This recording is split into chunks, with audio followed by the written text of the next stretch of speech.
তো সকালবেলা উঠেই শুনি আমার একটু মা বাড়ি যেতে হবে কাজ পড়ে গেছে। তো দেখো চোখে সানগ্লাস, সোয়েটার আর স্যুট বুট পরে কিন্তু আমি হয়ে গেছিলাম রেডি, এবং তারপরে হাতে ব্যাগ নিয়ে বেরিয়ে পড়েছিলাম মা বাড়ি যাওয়ার উদ্দেশ্যে।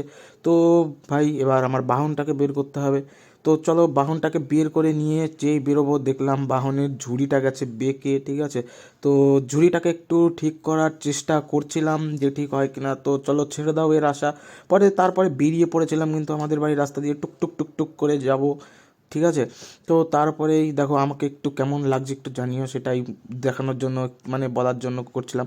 তো তারপরে দেখো কালী মন্দির এসছে, কালী মন্দির এসে প্রণাম করে আবার কিন্তু বেরিয়ে পড়েছিলাম। তো সামনেই দেখতে পাচ্ছ বাস স্ট্যান্ড। তো চলো আর বেশি কথা বলবো না, নাহলে কিন্তু গুঁতো লেগে যাবে। তো তারপরেই দেখো ফাঁকা ব্যাগটা ভর্তি করে কিন্তু আমি বাড়ির উদ্দেশ্যে রওনা দিয়েছিলাম। এবং তারপরে আর কি করব, তো চলো বাড়ির দিকে যাওয়া যাক। আমি যতক্ষণে বাড়ি যাই ততক্ষণে তোমরা লাইক এবং কমেন্ট করে জানিয়ে দিও ভিডিওটা কেমন লাগলো। বাই।